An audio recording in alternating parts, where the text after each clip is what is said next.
સંસદ ભવન ખાતે રાહુલ ગાંધીએ આપેલા વિવાદાસ્પદ નિવેદન બાદ સમગ્ર ભારતમાં આ બાબતે વિરોધ પ્રદર્શન થઈ રહ્યા છે।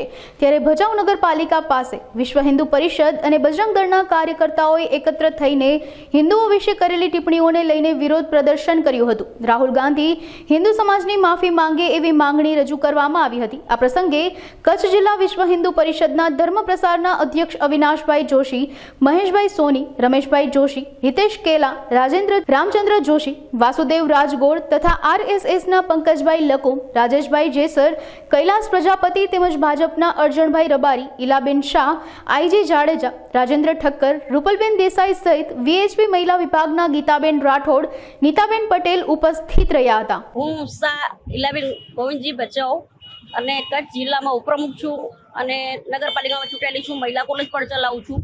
જે હાલમાં સત્સંગમાં થોડા દિવસ પહેલા જે રાહુલ ગાંધી બોલેલા કે હિન્દુઓ હિંસક છે, પણ ખરેખર અમે હિંસક નથી। હું જૈન તરીકે પણ કહું છું, જૈન અમે પ્યોર હિન્દુ છીએ અને કદાચ જો મહિલાઓ બધા પણ ક્યારેક પ્રોબ્લેમ થશે અને વધારે જો રાહુલ ગાંધી ક્યાંય પણ બોલશે તો અમે મહિલાઓ એક થઈ અને હિન્દુ તરીકે અમે જે લડશું ને હિંસક કોને કહેવાય શબ્દ એ એમને ખ્યાલ પડશે। એટલે આજ પછી કહું છું કે આવા શબ્દો બોલ્યા છે એને માફી માંગવામાં આવે અને હું કહું છું ચૂંટાયેલા છે એ એરિયામાંથી પણ રાહુલ ગાંધીએ રાજીનામું આપી દેવું જોઈએ। વિશ્વ હિન્દુ પરિષદ ધર્મ પ્રસાર તાજેતરમાં સંસદમાં વિપક્ષના નેતા રાહુલ ગાંધી દ્વારા હિન્દુઓ વિશે જે અભદ્ર ટિપ્પણી કરવામાં આવી હતી, હિન્દુઓને હિંસક ચિતરવાનો પ્રયાસ કર્યો છે, હિન્દુઓને અનીતિ અને અસત્યવાદી કહેવાનો જે હીન પ્રયાસ કર્યો છે, જેને આજ ભચાઉ શહેર વિશ્વ હિન્દુ પરિષદ અને બજરંગ દળ દ્વારા સખ્ત શબ્દોમાં વખોડી કાઢવામાં આવે છે। હિન્દુઓ ક્યારે હિંસક નથી, કારણ કે અમારું સૂત્ર છે અહિંસા પરમો ધર્મ। અમે અહિંસામાં માનવાવાળા છીએ।